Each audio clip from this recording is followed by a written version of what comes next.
শেষ রক্ষা হচ্ছে না আর সাকিব আল হাসানের। নানা অপরাধে একের পর এক অভিযুক্ত হচ্ছেন আওয়ামী লীগের সাবেক এই সংসদ সদস্য। স্বৈরাচারী সরকারের দোসর হিসেবে এর আগেই মামলা হয়েছে তার বিরুদ্ধে। ছাত্র জনতার গণ অভ্যুত্থান চলাকালে মারা যান গার্মেন্টস কর্মী রুবেল। তখনকার এমপি হিসেবে সেই হত্যা মামলার আসামি সাকিব। সবশেষ শেয়ার বাজার কেলেঙ্কারিতেও নাম এসেছে সাকিবের। এভাবে একের পর এক অভিযোগ আসতে থাকায় শেষ রক্ষা হচ্ছে না তার। আইনের মারপ্যাচে ফেঁসে যাচ্ছেন সাকিব। হত্যা মামলার আসামি হওয়ার পর সাকিবকে জাতীয় দল থেকে বাদ দেওয়ার কথা ওঠে। একই সাথে মামলার তদন্তের জন্য পাকিস্তানের টেস্ট সিরিজ থেকে সাকিবকে দেশে ফিরিয়ে আনারও কথা উঠেছিল। এ বিষয়ে বিসিবিকে আইনি নোটিশও পাঠান এক আইনজীবী। তখন সাকিবের পাশে দাঁড়ান ক্রিকেট বোর্ডের নতুন সভাপতি ফারুক আহমেদ। বলা যায় বোর্ড সভাপতির কারণে আপাতত হাতকড়া পড়তে হয়নি সাকিবকে। তবে আইনি প্রক্রিয়ার কারণে বিসিবি শেষ পর্যন্ত তাকে বিচারের মুখোমুখি করা থেকে বাঁচাতে পারবে না। এমন অবস্থায় কতদিন সাকিব বিচার থেকে দূরে থাকতে পারবেন তাই এখন বড় প্রশ্ন। অনেকেই বলছেন সাকিব দেশের ক্রিকেটে আইকন, আবার কারো কারো বক্তব্য আইন সবার জন্য সমান। কেউ কেউ বলছেন ক্রিকেটার সাকিব নয়, এমপি সাকিবের বিচার হবে দেশে।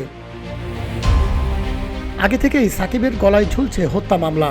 তার উপর নতুন করে এলো আর এক বিপদ। শেয়ার বাজারে কারসাজি করেছেন তিনি, এজন্য তার বিরুদ্ধে 50 লাখ টাকা জরিমানা করেছে Bangladesh securities and exchange commission.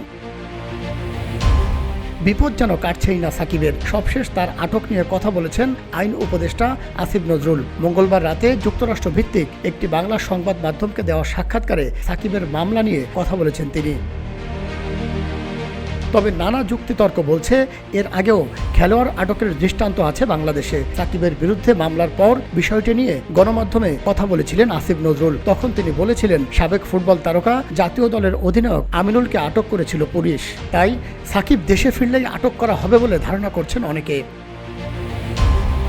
তবে সাকিব আটক হলে তার দায় সরকার নেবে না। আইন উপদেষ্টা আসিফ নজরুলের কথাই সেই ইঙ্গিত পাওয়া গেছে। সবশেষ আইন উপদেষ্টা বলেছেন সাকিবের বিরুদ্ধে সরকার বা পুলিশ মামলা করেনি, রাষ্ট্রের এখানে কোনো হাত নেই। মামলা করেছে ভুক্তভোগীর পরিবার, আর মামলা করার অধিকার আছে যে কোনো মানুষের।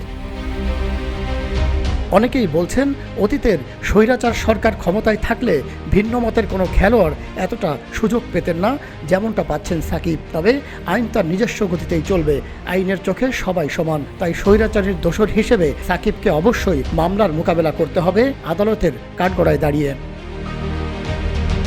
মাহমুদ সোহেল, রূপালী বাংলাদেশ।